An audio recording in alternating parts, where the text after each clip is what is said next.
교육청에선 걸러줘야 되지 않냐는 거예요. 학교에서 교장이 그런 꼼수를 부린단 말이에요. 교사들하고 짬짬이가 돼서. 네. 이해할 수 있어요. 분규가 있거나 문제 제기가 있으면. 네. 그러니까 원인을 봐야 되는데 그게 아니라 무조건 싫은 거니까 아이들 인권도 아무 상관없고 정말 나쁜 X들이 그랬단 말이에요. 네. 그럼 교육청은 네. 서울시민이 직접 선출했잖아요. 네. 그걸 막으라고 하는 거잖아요. 교육청의 기능이. 네. 게다가 학생인권센터에서 조사도 했잖아요. 임명도 했잖아요. 네. 그럼 지켜야죠, 선생님을. 적어도 부당 전보는 안 되게 해야죠. 맞습니다. 근데 왜 교육청 뭐 했어요, 그럼? 제가 시교육청에 찾아가서 정말 여러 차례 인사를 한 다음에? 나기 전에? 나기 전에요. 나기 전에. 아, 알고. 네. 네. 왜냐하면 절차가 진행됐고 발표 전이었으니까. 네네네. 그래서 이거 잘못됐다고 수차례 요청드렸습니다. 누구한테 했어요? 중등교육과 과장님과 인사담당 자업관님에 네네. 그리고 조연교육관님에게도 간접적으로 다 전달되었고요. 정책기획국장님에게도 면담을 통해서 전달했습니다. 그런데. 그런데도 이분들은 최종 정보 발표를 했습니다. 인권연대는 정부나 기업의 지원을 사양하고 오로지 시민의 참여로만 운영하는 100% 순도의 민간 인권단체입니다. 국내에 계신 스픽스 구독자 여러분 안녕하세요. 오창익입니다. 오늘도 교육에 대해서 생각해 봅니다. 국가는 국방비보다 훨씬 많은 예산을 교육에 쓰고 있습니다. 당연한 일입니다. 교육은 사람을 키우는 일이기 때문에 더없이 중요한 국가적 과제입니다. 노르웨이는 소련의 침공을 받자마자 8만 명이나 되는 어린이들을 스웨덴으로 보냈습니다. 비록 전쟁을 치르더라도 어린이들은 제대로 가르쳐야 한다는 국가적 결단이었습니다. 이런 노력 덕에 노르웨이는 인구가 600만 명도 채 안 되는데도 불구하고 세계적인 선진국이 되었습니다. 축구도 잘합니다. 우리의 교육은 어떤가요? 여전히 1등부터 50만 등까지 줄 세우고 학교는 수준 낮은 관료들에게 포위되어 있는 상황입니다. 여기 한 명의 교사가 있습니다. 무엇보다 아이들을 좋아했고 상대적으로 약자일 수밖에 없는 학생의 입장에서 서 있으려고 노력했습니다. 그러나 현실은 벅찼습니다. 교육 현장에서 쫓겨나 지금은 서울시 교육청 앞에서 농성을 하며 언제 끝날지 모를 싸움을 하고 있는 분입니다. 낯선 분이긴 할 텐데요. 이분의 이야기를 따라가다 보면 우리 교육 현장에서 고쳐야 될 것, 바로 잡아야 될 것이 얼마나 많은지를 알게 됩니다. 지혜복 교사 스튜디오에 모셨습니다. 어서 오십시오. 네, 안녕하세요. 네, 선생님 조금 크게 얘기해 주세요. 안녕하세요. 네, 네. 아니, 목소리가 원래 작으신가요? 그렇게 작진 않은데 네. 떨려서. 떨지 마세요. 우리 구독자 여러분들 다 좋은 분들이어가지고. 네, 선생님 좋아하실 거. 선생님 티셔츠가 네. 무슨 캐릭터죠? 우리 화면에 한번 나올 텐데. 네. 아, 아니야, 이쪽 카메라 보시면 됩니다. 네. 이거는 복직이라고 이름을 이제 청년 분들이 만들어 주셨고요. 복직도 되고 약간 모자의 모양이 지혜복이니까 복지. 아, 네. 복직이라고 이름을 붙였는데요. 약간 이제 모자 모양의 쥐의 캐릭터 쥐. 약간 네, 선생님은 있고, 쥐 복직도 선생님. 되기를 보고 아. 그 다음에 제 이름이 또 지자이기도 네네. 하고 뭐 이런 거에 복합적으로 캐릭터를 만들어 주셨어요. 네, 그래서 네. 이 캐릭터가 이 모자하고 연결되는 거라서 오늘 쓰고 나왔습니다. 그 모자는 어떤 의미인가요? 이 모자는 구미 한국특활 불탄 공장에서 600일 넘게 투쟁했던 두 명의 여성 노동자들이 계십니다. 이분들의 고용 성기를 바라면서 부산에서 구미까지 행진을 했었는데요. 그때 참여한 분들이 쓰게 된 상징적인 모자고요. 아직 이 문제는 해결되지 않았습니다. 빨리 그분들 포함해서 구미 공장에 쇠고된 노동자들이 일터로 돌아가시기를 바라고 있습니다. 그래서 이 모자는 그분들이 일터로 돌아갈 때까지 제가 계속 쓸 생각입니다. 지금 선생님의 현안도 있는데도 불구하고 구미에서 해고된 노동자들이 장기적으로 투쟁하고 있는데 거기에 연대하는 마음으로 서로가 그런 마음을 주고받으시고 사실 뭐 신경림 선생 시에도 그런 게 있는 못난 것끼리 뭐 잘 어울리고 서로 못난 것들끼리 봐도 흥겹다라는 게 못났다는 게 무슨 결핍이 아니라 그냥 없는 사람들은 서로 힘주고 또 힘을 받으면서 산다 뭐 그런 뜻인 것 같고 지혜복 선생님이 연대의 마음 전해지고 있는 대목인데요. 서울시 교육청 앞에서 지금 농성 중이시죠? 네. 언제부터 하셨어요? 제가 농성장을 차리고 농성을 본격적으로 한 거는 194일 되었고요. 194일이면 그러니까 언제? 투쟁을 시작한 거는 시교청 앞에 이제 시위를 제일 먼저 시작했던 네네. 날은 2024년 1월 2024년 1월 21일. 21일부터 네, 오늘 699일째. 시위를 하셨고, 시위하고 농성의 차이는 시위는 그냥 앞에 서 있거나 하는 그야말로 네, 선전정. 네, 시위를 했고, 농성이라는 건 주무시는 거예요? 거기에 천막을 치고, 네. 예, 거기서 이제 여러 사람들이 교대로 예, 항상 365일 계속 지키는 형태가 되죠. 그걸 거의 200일 동안 하셨네요? 네. 일반적인 시위는 2024년 1월부터니까 거의 2년 가까워. 네. 근데 이게- 사실은 학교 안에서 문제를 제기하고 해결을 위해서 노력했던 거 다 합치면 3년째가 됩니다. 하여튼 일단 서울시 교육청 앞에서만 치면 지금 사안은 선생님과 관련된 사안이잖아요. 네. 그러니까 선생님을 둘러싼 어떤 문제가 있는 거고 네. 그 문제에 대한 문제 제기를 하시는 건데 네.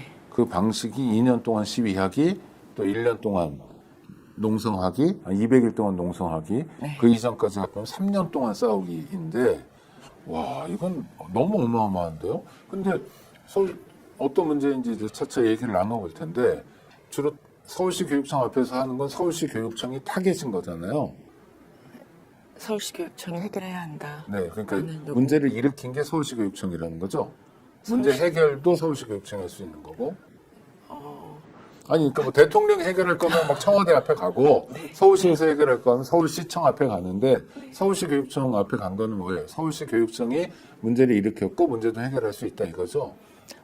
아무래도 학교 안에서 벌어졌는데 그 관할 지역교육청인 중부청이 그걸 해결을 못했고요.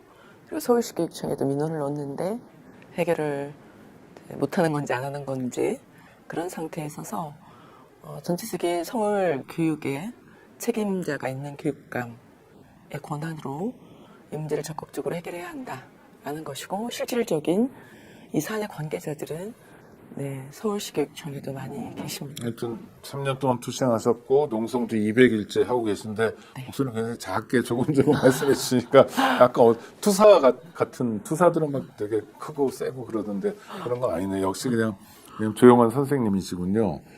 일단 어떤 일이 있었는지가 궁금한데요. 네. 선생님은 학교 선생님 그럼 초, 중, 고 어디서 근무하셨어요? 중학교 사회교사 근무했어요. 중학교에 사회과 사회과 교사입니다. 선생님. 네.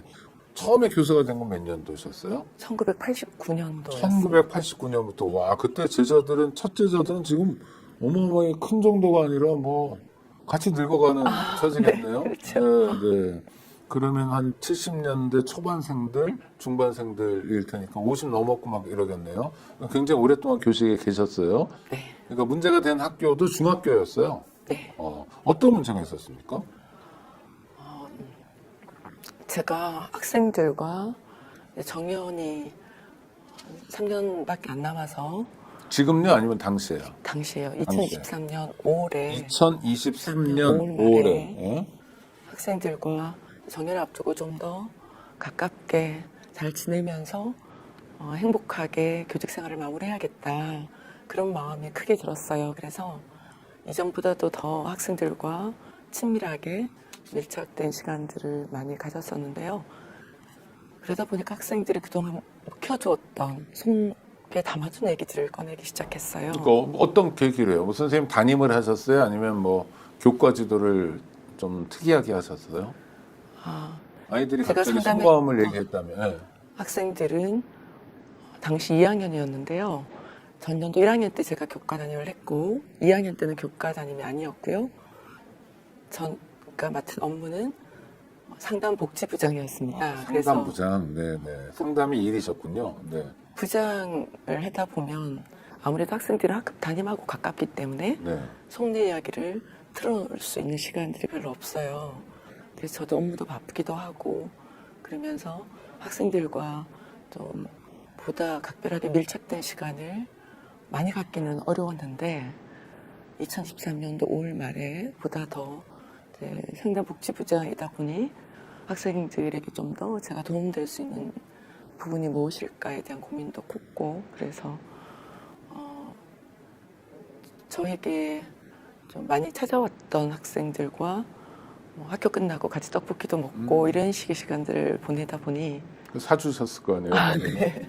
저도 퇴근 시간 넘겨서 학생들하고 같이 이제 먹으면서 많은 얘기를 나누다 보니 그동안 묵혀뒀던 얘기들을 꺼내기 시작했어요. 거기서 제가 오랫동안 학생들이 성폭력 사안에 시달리고 있다는 걸 들었습니다. 중학생들이요? 네. 그때 몇 학년이요? 2학년이었습니다. 중2가 성폭력이요? 네. 여학생들이었나요? 네. 이건 아주 심각한 문제인데요. 네. 성폭력의 이제 범위가 네. 성희롱부터 성추행, 성폭행까지 이렇게 다 포괄적인 개념으로 우리는 이제 폭력을 입었으니까 네네. 성에 관련해서 우리가 뭐 언어폭력도 폭력이죠. 근데 그건 일반적인 그건 성희롱에 이제 들어갈 수 있죠. 네네. 언어로 네네. 이제 성적 근데 성폭력을 했다면 이게 굉장히 센데요. 네. 그런 거를 중학교 2학년 여학생들이 선생님한테 이제 친숙해지니까 떡볶이도 같이 먹으니까 얘기하기 시작했다. 네. 어떤 일이 있었는데요? 구체적으로? 학생들이 입학할 때부터 네. 겪어왔다고 이야기를 했고요. 학생들에 대한 그 몸매에 대한 평가를 남학생들이 수시로 해왔고, 그리고 몸매를 가지고 여학생들의 순위를 매기고, 복도에서도 여학생들이 치마를 주로 입잖아요. 네. 그러면 아래에서 계단으로 올라가는 모습들을 보면서 다리가 어떻다, 몸매가 어떻다 이런 것들에서 여학생들이 복도 계단을 잘 못 올라갔답니다. 그래서 네. 가장 이제 남학생들이 없는 외곽의 계단으로 계속 다니고, 그리고 만지지 말라고 하는데 배를 와서 만지거나 껴안거나 또는 뒤에서 와서 허리 같은 데를 만지거나, 그리고 여학생들 가방을 뒤져서 뭐 생리대 같은 것들 꺼내서 공놀이처럼 던지거나, 근데 일단 그리고 수시로 그 쉬는 시간에 교육청에서 지급한 태블릿 PC가 있어요. 네. 거기에 개인에게 지급한 거예요? 네, 차단을 많이 했는데도 야한 모습이 나오는 동영상 같은 것들을 몰려서 보거나, 여학생들 앞에 성관계 행위를 묘사하는 동작들을 보여주거나 그런 일들이 너무 많았답니다. 그게 한두 번도 아니고 지속적이고 광범위하게. 반복적으로 계속되었답니다. 그러면 일단 가해자가 되게 여럿일 것 같고요. 네. 전부는 아니겠지만 남학생 다수고 피해자도 뭐 전부는 아닐지 모르지만 여학생 다수고 이러네요. 네. 가해자가 피해자가 한 공간 한 교실에 섞여 있고 네, 그다음에 가해 정도도 되게 다양하게 네, 말로 성희롱하는 경우도 있고 뭐 몸매 이런 거는 성희롱 같아 보이고요. 그렇죠?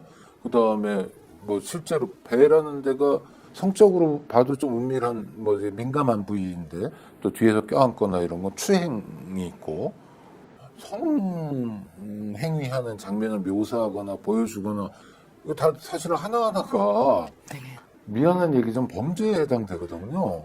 자라나는 아이들이라는 측면을 감안해서 우리가 꼭 범죄로 단속만 해야 되느냐는 건 물음표가 있을지 모르지만 하나하나는 사실 다 범죄잖아요. 그러면 지금 선생님 말씀대로라면 중학교 교실이, 중학교란 공간이 성범죄의 온상이었다는 얘기거든요. 지금 약간 놀라서 당연히 사실이니까 그렇게 말씀하시겠죠? 그럼 피해자들은 어느 정도예요? 그래서 그냥 제가 일상적으로 늘 그랬던 거예요, 학교에서? 그럼 거의 매일 매일? 네, 물론 뭐 중학생 남학생들이 중학교 남학생들이 성에 민감하고 호기심도 한참 크고 뭐 그럴 때니까. 그런데 아이들은 그럴 수 있다 쳐요. 예를 들어서. 그러면 이제 그다음부터 선생님들의 역할이 있잖아요.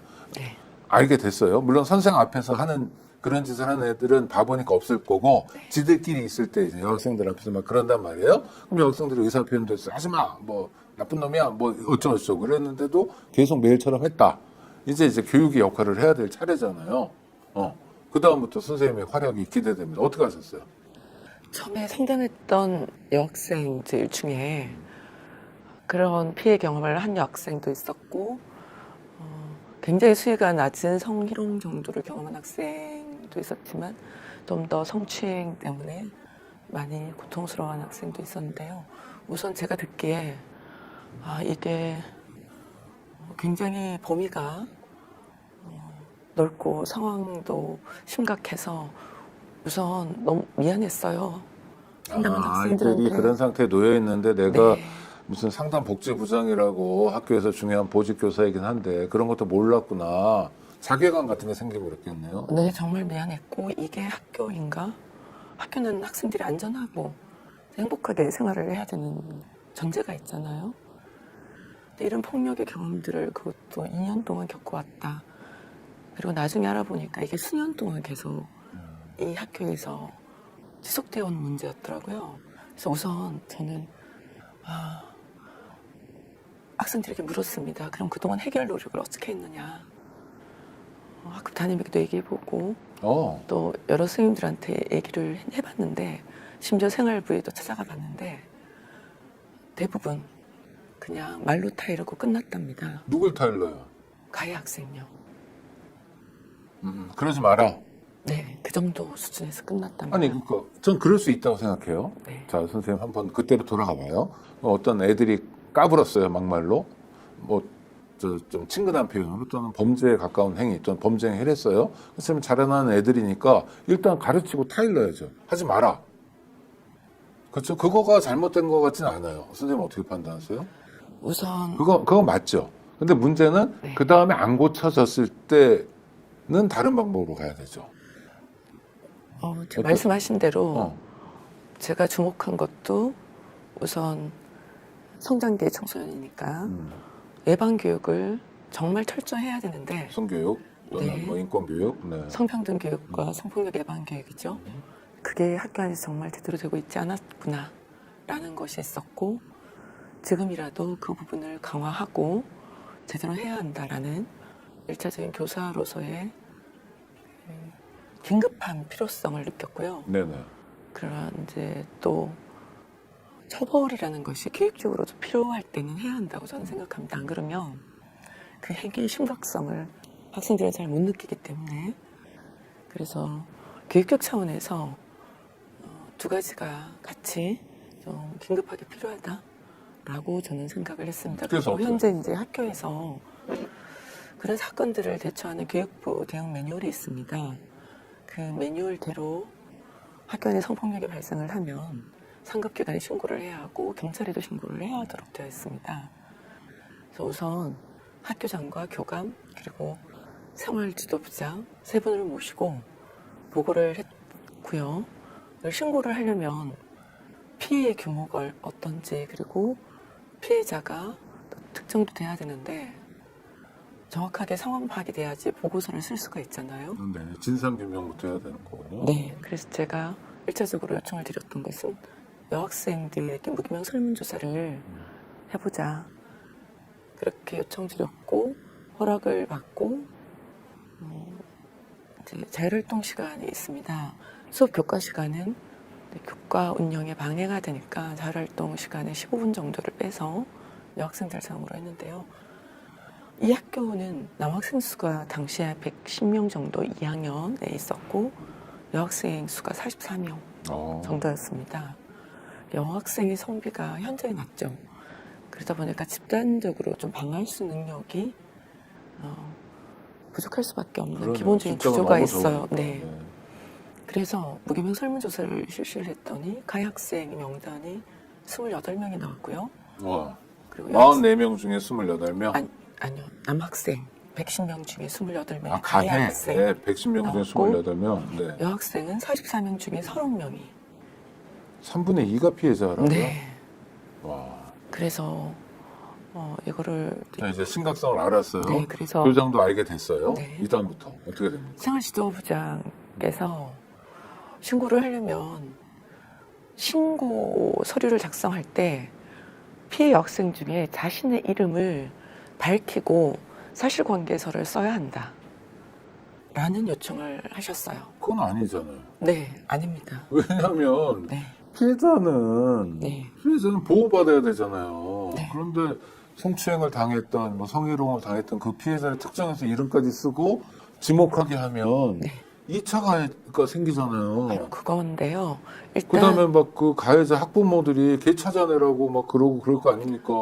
네, 비슷한 홍길동이- 상황이 벌어졌습니다. 실제로? 네. 와, 까지 얘기 좀 해주세요. 네. 그래도 이름을 범명해야 된다, 특정해야 된다. 그래서 네, 사실 그 정도의 사안이면 담당 기관이 학생들 전체 전수조사를 하고 거기에 좀 적극적인 해결 방안을 마련을 하는 절차가 필요했는데 일단 생활 지도부장께서 그 요청을 하셨고 이제 저는 교육적 차원으로 성장기 학생들을 좀 어떻게 학습하게 할 것이냐 그리고 이후 예방하게 할 것이냐 그런 곳들로 접근하고 싶었고 피해 학생들도 사과를 일단 받고 그리고 가해 남학생들하고도 지역 안에서 초등학교 때부터도 친구였어요. 그래서 다시 그 관계를 회복하고 싶다 이런 요청이 있었기 때문에 일단 학교에서 그렇게 처리를 하는 것에 대해서 제가 처음에는 따랐습니다. 그래서 피해 여학생들 중에 혹시 자기 이름 쓰고 사실관계 확인서를 쓸 수 있는 여학생 있는지 물어보았고 6명의 학생들이 임원들을 중심으로 해서 이 문제를 꼭 해결하고 싶다. 씩씩하게 용기를 냈어요. 사실관계 확인서에 자기 이름을 적고 부모님 확인서도 받고 분리조치 요구도 하고 그래서 서류를 만들었는데요. 그때 생활지도부장께서 요청하신 부분이 자신의 피해 경험만 기재하라 라는 것이었습니다. 실제로 교육부 대응 매뉴얼에 보면 목격한 거 그리고 전해 들은 거까지도 다 증거 능력이 있거든요. 네, 일단 요청하는 대로 학교에서 그렇게 진행을 하겠다고 하니 처음에는 제가 따랐습니다. 그래서 그 6명의 학생이 자신들의 경험을 썼습니다. 그래서 사실관계 확인서와 아까 말씀드린 서류를 갖추어서 정식으로 학교에서 접수한 것으로 절차를 시작을 했고요.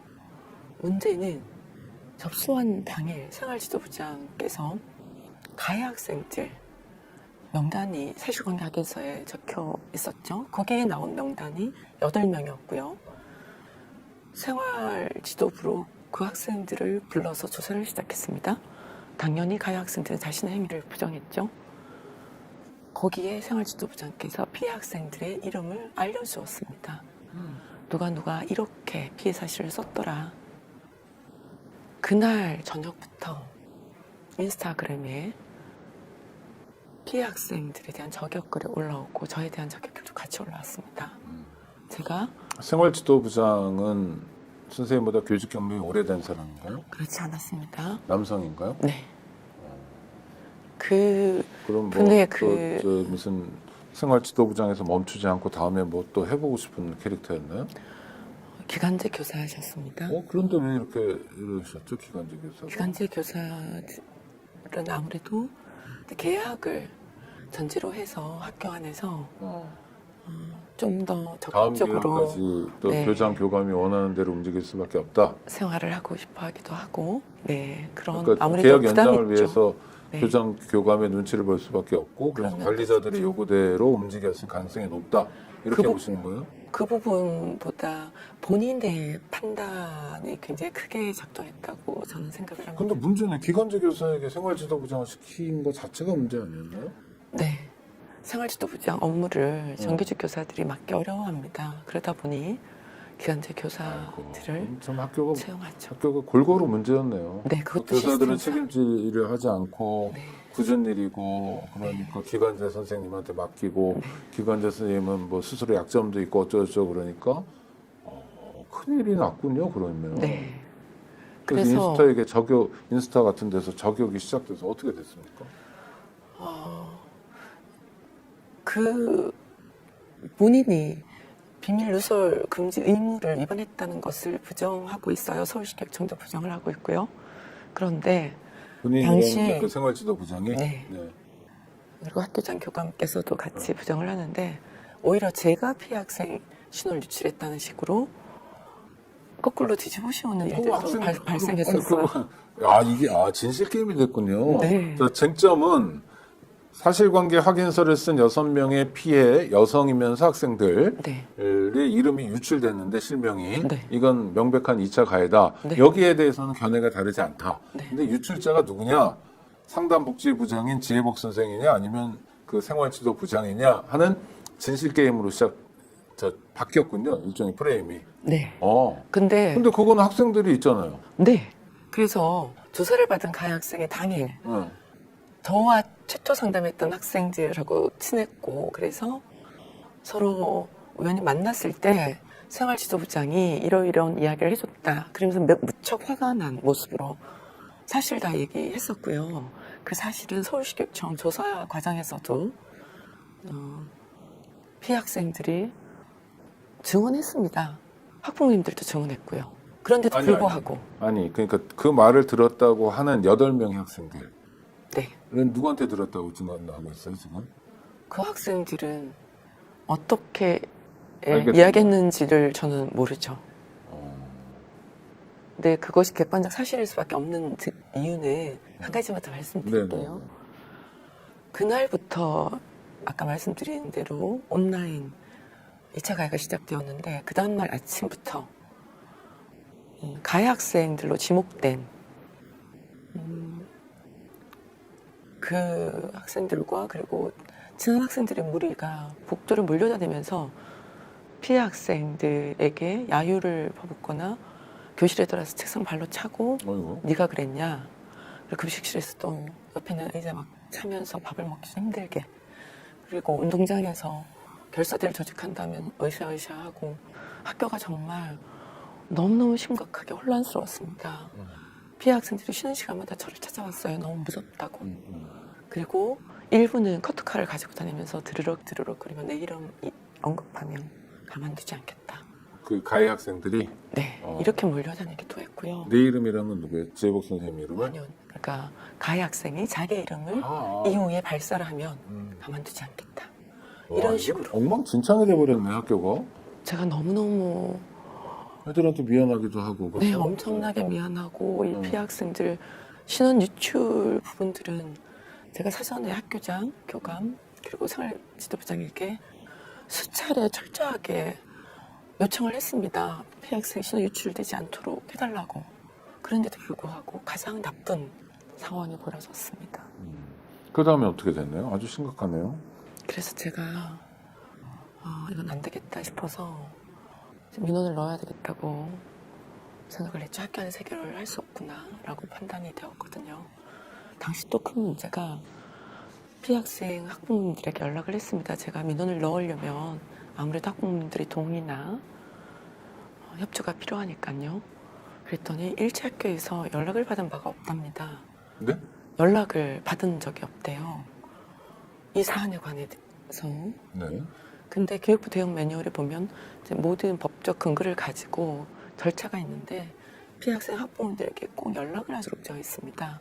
근데 연락하지 않았고요. 가해 학생 학부모님들하고만 학교에서 연락을 취하는 방식으로 진행이 되었더라고요. 일단 제가 민원을 넣어야겠다라고 판단을 하고 서울시 교육청의 국민신문고를 통해서 접수를 했고요. 또 하나는 학생인권교육센터라고 있습니다. 거기도 네. 구제 신청을 했습니다. 두 가지 통로로 제가 민원을 넣었는데요. 조금 크게 얘기해 주시는 게 가능합니까? 네, 알겠습니다. 네네. 좀 더. 네. 그때 중학교는 지역교육청에서 1차 여러 가지 업무를 전담하고 있습니다. 그래서 지역교육청에 학교폭력에 관련되는 업무가 통합지원센터라는 단위가 있고요. 아니 뭐 그거까지는 우리가 잘 몰라도 네, 되니까. 여기에서 연락을 네. 제가 받았습니다. 네. 민원하니까 민원에 네. 대한 대응이 그래서 있고. 가서 센터장과 학교폭력 담당 장학사를 저랑 전교 서울지부 부지부장 되시는 선생님하고 같이 만났습니다. 네. 그랬더니 노조의 도움도 받아가면서 네. 하죠. 네, 좋아요. 그래. 굉장히 지금 말씀하신 대로 심각하게 사안을 바라보았고 우선 약속했던 절차가 있었습니다. 특별 장학을 실시하겠다. 그리고 그 과정에서 필요하다면 감사를 들어갈 것이고 그리고 관련자 징계가 필요하다면 징계도 하고, 그리고 이 사안에 대해서 재조사를 전면적으로 하시겠다고 이렇게 약속을 그리고 하셨어요. 가해자 피해자를 분리한다든지 네, 또 분리하고. 피해자를 보호하는 매뉴얼이 정상적으로 작동된다든지 네. 뭐 이런 것들이 필요하죠. 피학생 여기까지는 보호가 필요하죠. 여기까지는 잘 왔네요. 그래도 네. 2차 가해는 끔찍한 일이었지만 생명 유출은 문제였지만 그래도 교육 당국이 개입하면서 잘 풀릴 수 있을 것 같아요. 근데 왜 문제였습니까? 굉장히 그때 믿고 저는 학교로 돌아왔고요. 네. 아무리 기다려도 학교에 조사가 진행되는 느낌이 제가 들지 그 않았습니다. 교육지원청을 만난 건 언제였어요? 2023년? 네, 7월 16일 경쯤 됩니다.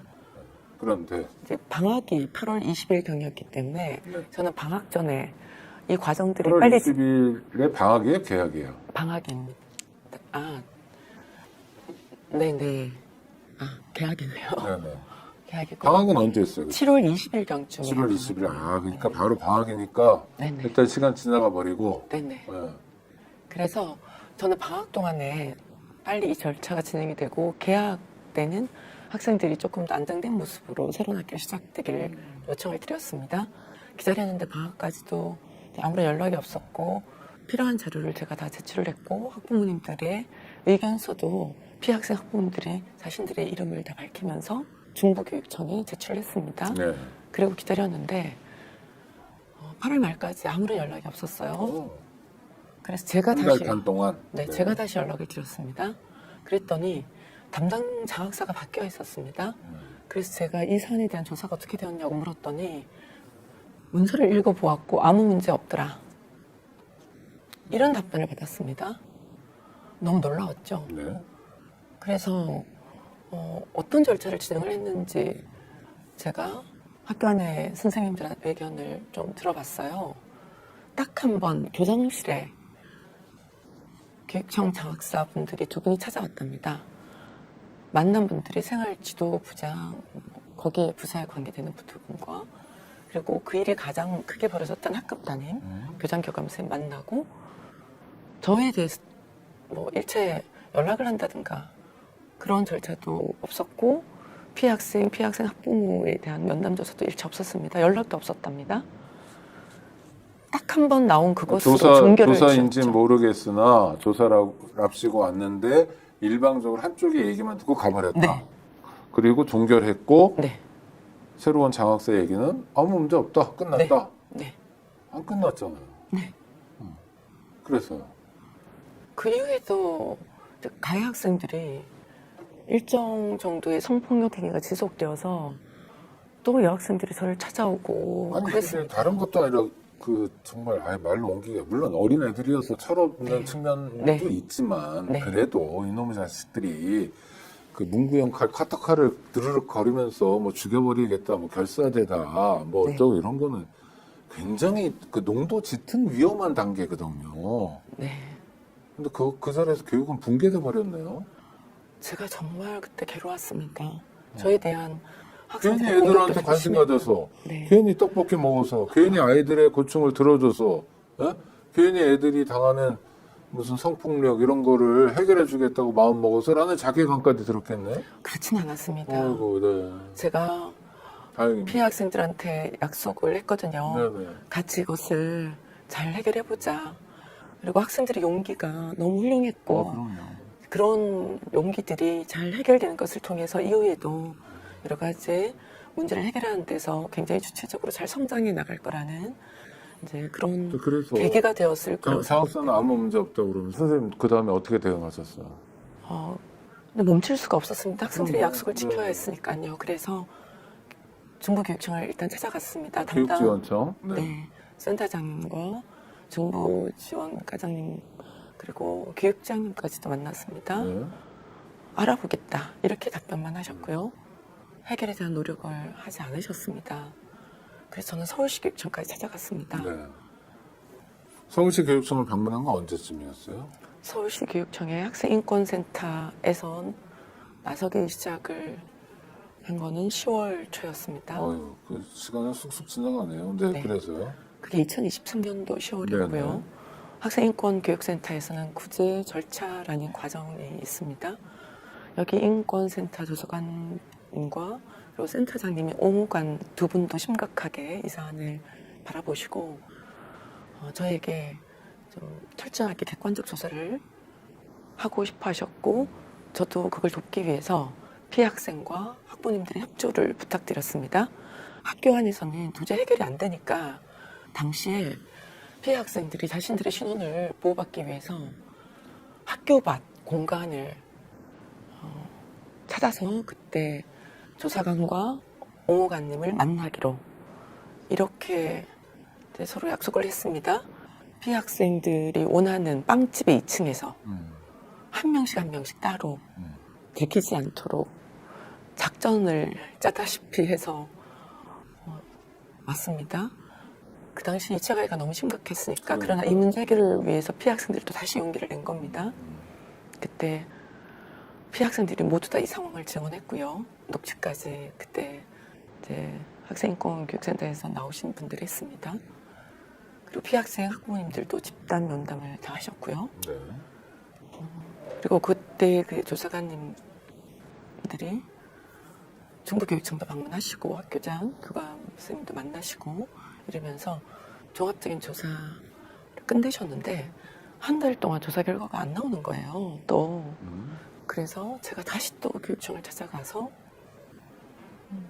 적극적으로 요청을 했습니다. 학생들을 제발 위해서 조사 결과를 빨리 내달라. 그리고 그에 따른 조치도 내어달라. 계속 요청했고 그리고 서울시 교육청에 성폭력 사안을 담당하는 민주시민 생활과라는 데가 있습니다. 거기 과장님도 만났고 담당 장관님도 만났고 그러면서 근데 왜 한 달 다음에는 동안 노력을 했죠. 그 조치가 안 취해진다고 그래요? 뭐 일이 많대요? 뭐 무슨 변명이 있을 거 아니에요? 그냥 정리 중이라고 자꾸 말씀을 하시는데 네네. 그게 한 달이 걸릴 일은 아니잖아요. 그렇죠. 그래서 아니 뭐 그런 일이 뭐 수십 개가 있다면야 뭐 그럴 수도 있겠지만 네. 그리고 이거는 시급하잖아요. 피해 학생들 네. 보호를 해야 하고 네. 피해 프로그램도 빨리 들어와야 하고 그래서 11월 말까지도 안 나와서 계속 찾아갔습니다. 네. 겨우 나온 것이 12월 27일경에 학교로 거의 2달 반 뭐 이렇게. 네, 공고 조치가 내려왔습니다. 그 안에 보면 이것도 방학할 때 다 됐었네요. 네, 방학이 1월 4일이었습니다. 네. 그 공고 조치 안에 학교 안에 교사 대상 그리고 학생 대상 특히 또 피해학생 회복 프로그램 학부모 대상의 성폭력 예방 교육도 배치가 되어 있었고요. 그리고 학교장과 생활지도부장이 피해학생과 학부모에 대한 사과 이런 내용들이 웬만큼 다 담겨 있었습니다. 그러나 학생인권교육센터는 감사나 징계 권한이 없습니다. 그렇다면 이것을 시교육청의 감사과에 보내서 이 부분에 대한 책임 소지를 좀 다툴 필요도 있었고요. 왜냐하면 이 모든 게 다시는 일어나서는 안 되는 일이었잖아요. 그리고 이렇게 처리해서도 안 되었는데 사안 자체가 축소 은폐되었기 때문에 책임자에 대한 일정 정도 좀 행정적인 책임도 물을 필요가 있었습니다. 왜냐하면 당연히 그래야 다시는 이런 일들이 교육청에서도 동일하게 처리하지 않도록 하는 선례가 될 수 있었고 그런 부분들에 대한 이후의 후속 조치는 없었습니다. 근데 문제는 2023년 12월 말에 그게 나왔는데요. 그때 정보 작업이 시작되는 기간이었습니다. 새로운 학년도에 교사들 이제 정보 절차를 진행하는데 학교 내에서 1차 논의가 있고 2차 중부교육청에서 정보 절차를 진행합니다. 그 결과를 수합해서 서울시 교육청에서 발표를 합니다. 왜냐하면 인사권자가 네, 그 과정을 자세히 말씀하실 필요는 없고 하여튼 전보가 진행돼야 될 때죠. 학기 말이고 그러면. 네. 그런데요. 근데 저를 정보 대상으로 선생님 원래 전보 대상이셨어요? 아니죠. 그러니까 그 학교 뭐 그냥 기억 학교라고 부를까요? 그 학교에서 얼마 동안 근무하셨어요? 지금 언론에서는 A학교로 부릅니다. 뭐 네, A학교로 하여튼 할까요? 좋습니다. 네. A학교에 4년째 근무하고 있었고요. 만 3년 아니면 만 4년? 만 4년. 전보는 몇 년마다 가나요? 5년마다 하고요. 아, 그러면 원래 전보를 가야 될 때보다 1년 앞당겨서 지혜복 선생을 다른 학교로 전보 보내려고 했다? 또 하나는 정년을 맞아요? 아니에요? 네, 그것도 있고요. 정년을 5년 정보 기간 채우고 그 이후에 계산했을 때 2년 이하가 정년 앞두고 남으면 그 애 학교에 제가 남아서 정년을 맞이할 수가 있습니다. 아무래도 계속 학생들하고 친한 관계도 있고 업무에 익숙함도 있고 그러다 보니까 제가 더더욱 전보 대상이 아닐 수 가능성이 높은 건데 무조건 그렇게 하는 건 아니라 하더라도 거의 대부분 그렇게 뭐 하여튼 그러니까 거의 대부분이라도 일부는 아닐 수도 있으니까 아닐 가능성도 있지만 선생님은 기본적으로 전보 때가 안 됐고 전보 때가 됐다 하더라도 그 학교에 남아 있을 수 있는 상황이었는데도 앞당겨서 전보를 보내려고 했다 학교에서 네. 피곤하다 골치 아프다 없었으면 좋겠다 이런 욕구네요. 제가 그렇게 느낄 수밖에 없었습니다. 아니 그렇게 보여요. 괜한 문제 제기를 해가지고 뭐 평지풍파를 일으켰다. 교장 입장에서는 불편하게 했다. 네. 사과하게 만들었다. 오케이. 그래서요. 그래서 전보 결정이 났습니까? 아니면 전보 결정을 났습니다. 그럼 다른 학교로 가라. 네. 그랬어요. 그건 부당해 보이는데요? 그래서 부당 정보라고 저는 거부할 수밖에 없었습니다. 거부를 어떻게 해요? 근데 인사 발령을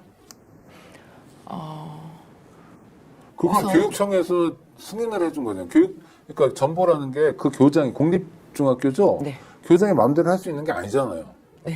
교장이 다른 학교 간다고 해서 가는 게 아니라 네. 아까 말씀하신 것처럼 학교에서 뭐 품위를 하거나 그러겠죠. 이런 사람이 전부 가야 될 것 같다. 그러면 교육청이 다 모아가지고 전체 인력을 보면서 배치하는 거잖아요. 네. 하여튼 교육청이 결정한 거죠. 그건. 네. 그러면 당시 교육감이 누굽니까? 조희영 교육감 아닙니까? 맞습니다. 저 개인적으로 잘 아는 사람인데 이러면 안 되는 건데 진보 교육감이잖아요. 그때 부당 정보가 아니라고 주장하는 한 가지가 있습니다. 뭐예요? 학교 안에 교사들의 협의 체계가 있는데요. 네. 현재 교사들의 정원 감축이 진행이 되고 있습니다. 정원 감축을 학교마다 요청하는 인원이 있었는데 그 2명 중에 한 사람을 저를 지목했는데요. 학교 안에서 만든 기준은 A 학교에 제일 먼저 날짜별로 온 교사가 저이니 제가 먼저 가라. 이렇게 결정했습니다. 근데 그 기준은 위법합니다. 왜 위법한가 하면 교육공무원법의 교사들은 육아휴직을 했거나 또는 파견을 나갈 수도 있잖아요. 네. 다른 기관에. 병력 의무를 이행할 수도 있고요. 그럼 그 기간은 다 빼고 그 학교에 실근무 경력을 계산을 해야 되잖아요. 안 그러면 그 학교에 제일 먼저 왔다는 이유로 내보내게 되면 합법적인 권리를 행사했다는 이유로 불이익을 받게 됩니다. 네, 육아휴직 등. 네. 그런데 선생님. 그런데 그 기준을 선입선출이라는 기준을 학교 내에서 교사들이 만듭니다. 그리고 교장 교감 선생님도 적극적으로 그렇게 되도록 노력을 하십니다. 교사들이 잘 결정 못했을 때 교장 교감 선생님 교장실을 불러서 협의를 열게 하고 교장 교감 선생님 앞에서 그걸 결정하게 그 만드셨습니다. 지혜복 선생을 위한 네. 한마디로 하면 내쫓기 위한 룰을 만든 거 아니에요? 자기들끼리? 저는 그렇게 그렇죠? 느낄 수밖에 네, 네. 없었습니다. 네. 그리고 또 하나는 아니 그렇다 치더라도 학교에선 그런 욕구가 있을 수 있어요. 네. 왜냐하면 괜한 문제 제기를 해서라고 느낄 수 있는 거죠. 교육자답지 못하게 그냥 초라한 그냥 한 사람으로서 자기 책임을 망각한 교육을 포기한 작자들은 그럴 수 있다 쳐요. 제가 궁금한 건 그게 교육청의 인사 발령이잖아요. 그거는 안 나와야 되는 거 아닌가요? 맞습니다. 2가지를 더 합니다. 한 뭐요? 가지는 학교 안에 사회과, 역사과가 독립된 과목입니다. 네. 그래서 모든 교육과정 운영이나 시험 그리고 교사들의 자격증대라 배치를 하는데요. A 학교에서는 사회과 교사가 2명이 필요했고 역사과 교사가 2명이 필요했습니다. 저는 사회과입니다. 저를 포함해서 2명이 있습니다. 역사과 교사는 3명이었어요. 네. 한 명이 더 꼬안이었습니다. 그럼 당연히 역사과 교사가 한 명이 떠나야 맞는 거잖아요. 그렇죠. 근데 역사과 교사를 남기고 저를 내보냅니다. 그래서 역사과 교사가 통으로 사회과 수업을 하게 할 정도로 저를 그건 더 말이 안 되는 거잖아요. 내쫓는 과정이 있었습니다. 아니 그러니까 하여튼 아무 상관없이 그냥 내보내겠다라는 거일 뿐이잖아요. 네. 역사 선생님 데려다가 사회과 수업을 시키는 한이 있더라도 수업이 어떻게 되든 간에 네. 하여튼 그러니까 그래서 제가 여쭙는 건 네. 그랬어요 학교에서. 네. 근데 그게 조희영 교육감 도장이 찍힌 네. 교육청의 인사 명령이 됐잖아요. 네. 왜 그렇게 됐냐는 거예요. 제 말은. 그래서 부당 정보입니다. 아니 부당 전부인데 네. 그 교육청에선 걸러줘야 되지 않냐는 거예요. 학교에서 교장이 그런 꼼수를 부린단 말이에요. 교사들하고 짬짬이가 돼서. 네. 이해할 수 있어요. 분규가 있거나 문제 제기가 있으면. 네. 그러니까 원인을 봐야 되는데 그게 아니라 무조건 싫은 거니까 아이들 인권도 아무 상관없고 정말 나쁜 X들이 그랬단 말이에요. 네. 그럼 교육청은 네. 서울시민이 직접 선출했잖아요. 네. 그걸 막으라고 하는 거잖아요. 교육청의 기능이. 네. 게다가 학생인권센터에서 조사도 했잖아요. 임명도 했잖아요. 네. 그럼 지켜야죠, 선생님을. 적어도 부당 전보는 안 되게 해야죠. 맞습니다. 근데 왜 교육청은 뭐 했어요, 그럼? 제가 시교육청에 찾아가서 정말 여러 차례 인사를 한 다음에 나기 전에? 나기 전에요. 나기 전에. 아, 알고. 네. 네. 왜냐하면 절차가 진행됐고 발표 전이었으니까. 네네네. 그래서 이거 잘못됐다고 수차례 요청드렸습니다. 누구한테 했어요? 중등교육과 과장님과 인사담당 자업관님이 네네. 그리고 조연교육관님에게도 간접적으로 다 전달되었고요. 정책기획국장님에게도 면담을 통해서 전달했습니다. 그런데. 그런데도 이분들은 최종 정보 발표를 했습니다. 다 알면서 해보자는 했습니다. 거는? 좀 그렇게 느껴지는데요? 제가 뭐 그냥 그걸 받아들이고 어쩔 수 없이 부당정보된 학교로 갈 거라고 쉽게 생각을 하셨던 것 같습니다. 근데 선생님 어떻게 하셨어요, 그래서? 그래서 저는 그 발표가 날까봐 나지 않기를 바랐기 때문에 발표 정보 나왔어요? 발표는 2024년 2월 2일이었는데요. 그러니까 1월 22일부터 저는 그걸 막기 위해서 시교육청 앞에서 1인 시위를 시작했습니다. 그런데도 2월 2일에 발표가 났고요. 네. 저는 부당정보라고 인사권자인 조연교육감에게 이걸 철회해야 된다. 계속 요청하면서 시위나 선전전을 아니, 그러니까 이어갔습니다. 1월 21일부터 네. 인사 발령 나기 전에 서울시 네. 교육청 앞에서 시위를 하면 네. 교육감이 알 거 아니에요. 뭐 당연히 얘기를 알아요. 해주잖아요. 네. 지나가다가 출퇴근 때도 보고. 네. 그러면 조희연 교육감하고 무슨 대화하거나 이런 건 없었습니까? 그때는 없었습니다. 교육감 오래서 그런가? 그러면 안 되는데, 그쵸? 되게 아니, 뭐 5분, 섭섭했습니다. 10분만 얘기하면 되잖아요. 저도 조연 그것도 교육감. 찍어줬을 텐데. 네, 그렇습니다. 그리고 정보가 났고 그럼 네. 선생님은 그게 부당 정보라고 해서 그다음부터 어떻게 하셨어요? 그쪽 학교를 안 갔어요? 네. 안 가면 또 문제가 되는데? 그래서 제가 예. 3월 1일자로 사실 정보가 되면 그러니까 혈액이 비학교로 발생이 네네. 됩니다. A에서 비학교로. B로. 그 마지막 날이 2월 29일 정말 고민이 많았습니다. 네네. 휴일이 껴가지고 3월 4일부터 이제 부당 정보된 B학교로 가야 되는 상황에 몰렸는데 안 가게 되면 주변에서도 파면될 수 있다. 네. 걱정을 많이 하셨고 저도 교사로서 해고가 되었을 때 성장이 되는 여러 가지가 있잖아요. 불이익도 있고. 뭐 그렇죠. 당장 직장에 쫓겨나고 연금 문제도 있는 거고. 네. 하여튼 그래서 파면되면 이제 연금도 제대로 못 네네. 받으니까. 근데 제가 부당 그때 정보를 거부하고 그쪽 학교 B학교를 안 가신 거예요, 네. 선생님은? 왜냐하면요. 어. 저로서는 잘 박혔던 사안이 A 학교에서 피학생들이 정말 어려운 상황에 처해 있었고 제가 떠나오기 전까지 몰래 눈을 피해서 저를 찾아왔습니다. 무서웠고 또 성폭력 행위들이 지속된 부분도 있었고 그래서 학생들과 제가 그럼 선생님 마음이 이런 거였겠네요. 애들이 굉장히- 중2였다며요. 네, 얘들 졸업할 때까지라도 한 1년만이라도 더 있고 싶다 이런 마음이셨겠네. 애들하고 약속을 좀 지키고. 어떻게 그 마음 그렇게 정확하게 아니 짚어주실 수 정확하게 있습니까? 짚는 게 아니라 그거죠. 사실은 나는 어른이고 네. 어? 쟤들은 앞길이 구말리고 네. 잘못된 왜곡된 성의식이 심어지는 것도 두렵고 그렇죠? 아니 그다음에 여러 가지잖아요. 쟤들 앞으로 어떻게 지내야 되네. 네. 내가 어른으로서 교사로서 애들도 못 지키면 내가 무슨 교사냐 창피하게. 내가 이런 생각일 것 같아요. 그래서 전보를 부당하다고 거부하셨고, 그럼 이제 징계가 시작된 거예요? 그래서 서울시 교육청에서? 징계를 시간이 지금 별로 없어서, 예. 속도가 안 믿게 나가요. 네네. 한 가지 이제 거부한 이유 한 가지만 더 말씀드리고 그다음 이유를 조금 연결을 할게요. 그래야만 제가 거부한 이유가 더 명확해지니까. 인권센터에서 공고 조치가 나왔잖아요. 네. 그러면 그거가 이행되도록 제대로 그거를 지켜볼 사람이 필요하잖아요. 그럼요. 학교 안이 그랬으니까 제가 남아서 그게 제대로 이행되면서 학교 안에 오케이. 그런 제대로 이유로. 이제 네네. 좀 문제 자리 제기한 잡히기를- 사람으로서 네, 일종의 네. 결자 해지, 네. 뭐 아이들도 보호하고 이것 때문에 학생들 제대로 전부를 안 갔으면 교육받고요. 좋겠는 마음이 간절해서 교육청에 가서 호소했고, 그래서 부당 정보다라고 문제 제기했는데 전부가 났고, 따를까 말까 하는 상황인데 안 따랐고, 그러니까 이제 교육청에서는 일종의 반격이 시작될 텐데, 그게 이제 선생님에 대한 해고였어요? 처음에는 언론에서 보도하기 시작하면서 일주일 만에 징계를 할 줄 알았는데 일주일 지나도 한 달이 지나도 두 달이 지나도 징계를 안 그럼 하더라고요. 선생님 출근은 어디로 하셨어요? 매일 시교육청에 아침 출근 시간부터 밤 그럼 A 계속 학교도 아닌 있었죠. B 학교도 아니라 교육청으로 출근을 했고, 네. 그래서 징계를 받았어요, 선생님이? 네. 언제 받았어요?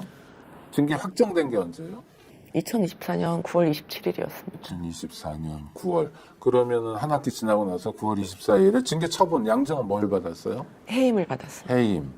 연금을 다 날리는 건 아니지만 교사로서는 내쫓겠다라는 거고. 네. 이때 교육감은 누구예요? 조현 교육감이 떠나시고 새로운 교육감이 선출되기 직전에 부교육감 권한 아, 대행 네. 시기였습니다. 그러면 새로운 교육감이었어요. 정규원식 교육감. 네. 그럼 여기도 이제 진보 교육감이잖아요. 네. 이분은 지혜복 선생님 관련해서 어떤 조치를 했습니까? 아무것도 안 했습니다. 만나본 적은 있어요? 후보 시절부터 제가 시교육청 앞에 기자회견 할 때도 요청했고 선거 캠프에도 찾아가서 요청했고 만나게 약속을 당선되면 하겠다고 캠프에서 답변을 들었는데도 당선 이후에 두 달이 넘도록 면담을 잡아주지 않았습니다. 여태까지 안 만난 거예요? 아니면 두 달 후에 만났어요? 그래서 2025년 1월에 면담을 해달라고 교육청 안에 있는 본관 앞으로 찾아갔습니다. 네. 그랬더니 교육청 본관 문을 다 걸어 잠궜습니다. 선생님 무슨 총 들고 갔어요? 아니요. 무슨 흉기 들고 갔어요? 아니요. 저만 내려가면 문을 혼자서? 걸어 잠궜어요. 아니, 저를 지지하는 다른 분들하고 같이 몇 갔어요. 명이서요? 한 10명 정도 분이 갔습니다. 아니 그러니까 10명이 무슨 위협이 된 겁니까? 왜 문을 걸어둔 거예요? 아무것도 아니, 없었습니다. 그냥 아니 그러면 문 앞에 9명 빼고 지혜복 선생님만 들어오세요 할 수도 있잖아요. 네. 그런 것도 안 하고 그냥 문 걸어둔 것도? 네. 하여튼 정규식 교육감은 지금까지도 한 번도 본 적이 없어요? 그래서 이틀 동안 그 문 앞에서 저와 함께 했던 사람들하고 같이 추운 겨울에 거기서 만나달라고 거기 앉아 있었습니다. 무슨 왕이에요 만나달라고 구걸을 하게? 그래서 그랬더니 너무 추우니까 전기를 좀 끌어섰는데요. 전기도 끊어버린 적이 있습니다. 아이씨 그리고 추운 데서 있다가 2박 3일 정도 지나서야 겨우 면담을 잡아줘서 만났습니다. 그렇게 하니까 네. 그래서 만나 얼마나 만났어요? 그거를 시간? 불법 시위했고 직원들 업무를 방해했다고. 아니 시간 얼마나 만났어요 교육감은? 처음에 1시간. 그리고요. 그때는 알아보겠다. 어. 저한테 진정성 있어 보인다. 어. 그런 식으로 얘기하셔서 자, 제가 그래서 한쪽이 내부에 올라오는 문건이나 보고를 그것만 듣지 마시고 제가 드리는 자료나 이런 걸 좀 살펴봐달라 부탁드린다. 정말 간곡히 요청드렸습니다. 그러니까 그때까지는 교육감이 참 잘못했지만 그래도 면담이 성사된 건 다행이고요. 네. 그래서 1시간 동안 얘기를 들었어요. 저처럼. 네. 저도 뭐 선생님에 대해 사전 정보 없이 지금 들었고 네. 혼자서 화도 내고 뭐 속상하기도 한데 좀 책임과 권한이 있는 사람이니까 그다음에 네. 변화된 거는요. 없었습니다. 교육감을 또 만난 적이 있나요? 그래서 2월 말 네. 기자회견을 중간에 해서 면담 요청서를 보냈는데 왜냐하면 아무런 조치가 취지지 네, 않아요. 네, 하여튼 좋아요. 2월 그래도- 말에 또 만났나요? 그래도 또 면담이 안 돼서 2월 말에 또 본관 밑으로 가서 만나달라 했습니다. 아. 저 혼자라도. 근데 또 안 만나줬습니다. 근데 또 거기서 추운 데서 또 기다렸습니다. 본관 문 걸어 잠그고 내쫓더라고요. 그런데 그냥 있었어요. 그런데 잠깐 그때는 좀 만나서 얘기를 그래도 좀 해보겠다며 그랬었는데요. 만났을 때 자신의 권한이 아니고 이전 교육감 때 일이다. 그런 얘기만 반복했고요. 그래서 아무것도 기대할 수 없는 그런 상황만 확인했습니다. 근데 한 가지는 정말 말씀드려야 되는 게 그러고 나서 저와 함께 했던 분들이 많이 이제 증가했고요. 우리가 교육감 위기 해결을 촉구하기 위해서 그때 희망 텐트라는 걸 열었습니다. 식육청 정문 앞에 집회 신고 다 내고요. 하루 동안 거기 텐트 치고 우리가 적극적으로 좀 교육감님에게 요구를 해보자. 그렇게 저와 함께 했던 분들이 추운 겨울에 거기 오셨는데 2월 28일 날 아침에 저희들이 본관 앞에 가서 교육감께서 들으시라고 조금 큰 소리로 요구를 해보고 이제 텐트를 접을 생각이었는데 그때 본관 앞으로 내려갔던 이유가요. 그 텐트를 치고 날 수백 명이 모였어요. 그때 집회를 하고 텐트를 쳤거든요. 근데 수백 명이 모였는데 바로 정문 앞에 있는 간이 화장실이 하나 있습니다. 변기 하나 딸랑 있는. 주변에는 화장실이 없어요. 그래서 그 많은 사람들이 그 화장실을 이용해야 되는데 정문을 경찰 동원해서 막고 화장실을 못 쓰게 했어요. 그래서 항의를 했습니다. 그랬더니 경찰 분들에게 한 명씩 들어가게 하는 거예요. 그리고 그 많은 사람들이 줄 서서 그 화장실을 남녀 그대로 써야 했는 상황에 대해서 너무 심각하게 인권 침해적인 그런 조치를 저희들이 당하고 사과를 요구했는데요. 나중에는 결국 화장실은 그냥 쓰게 했지만 사과는 해야 되잖아요. 사과도 안 하고 그리고 그때 거의 8,600명의 시민들이 이 사안을 해결하라고 서명을 했는. 그래서 그때 23명이 본관 앞으로 갔는데 정은식 교육감 지시로요. 경찰을 동원해가지고 전원 연행을 했습니다. 뭐 주거침입 뭐 이런 거로요? 시설 보호 요청을 했고요. 그래서 그때 퇴거 명령을 경찰에서 이제 했는데 나가는 사람까지 저희들은 그런 예상을 전혀 못했습니다. 그냥 조금 크게 외치기만 하고 나올 생각이었는데 근데 그게 23명의 청소년도 있었고요. 대부분 청년 여성이었고요. 그리고 식육청 그 마당은 시민들 대방 공간입니다.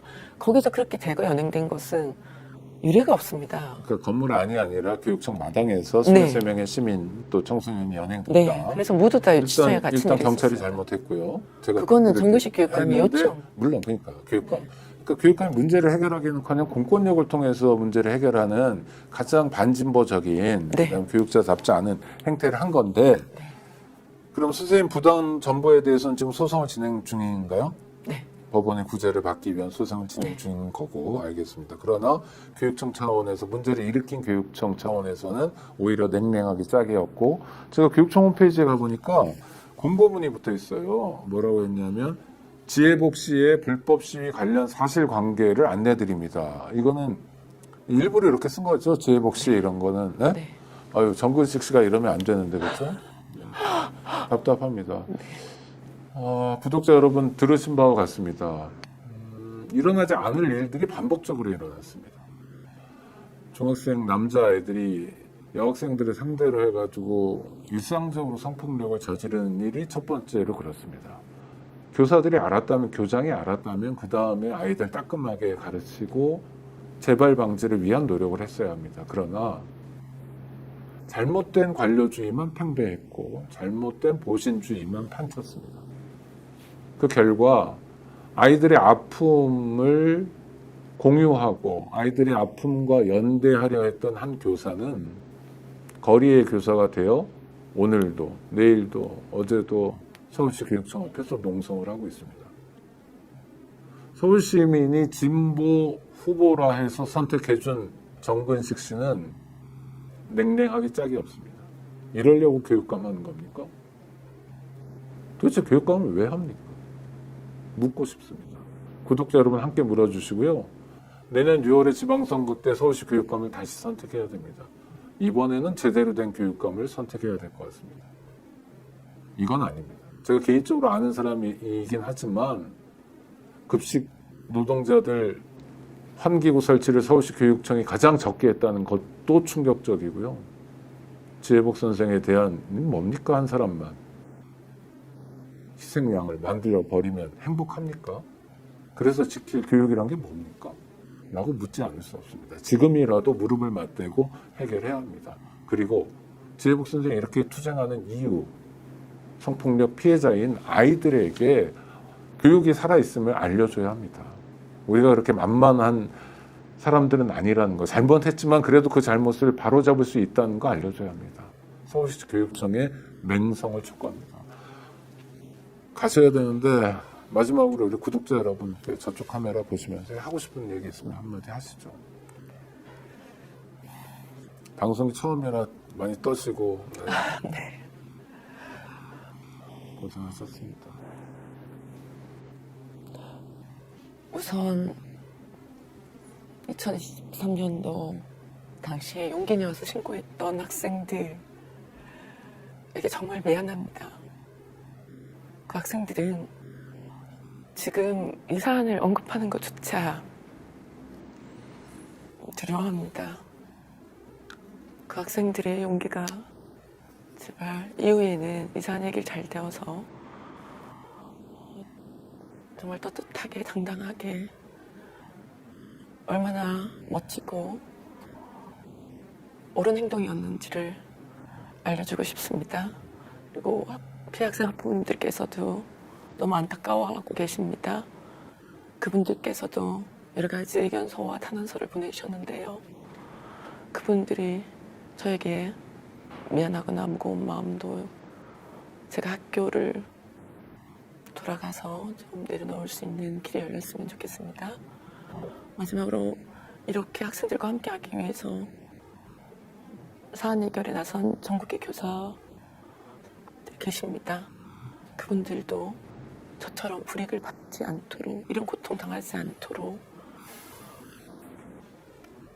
다시는 이런 일이 생기지 않았으면 좋겠습니다. 감사합니다. 네, 구독자 여러분 감사합니다. 제이복 선생님 감사하고요. 오터뷰 5번째 시간이었습니다. 속 터지는 시간이었지만 우리가 아이들을 지키지 않으면 아이들은 정말 기댈 것 없어집니다. 네. 학교가 아이들을 지켜야 하고 교육이 아이들을 지켜야 합니다. 지켜야 그 다음에 가르칠 수 있습니다. 구독자 여러분 감사합니다.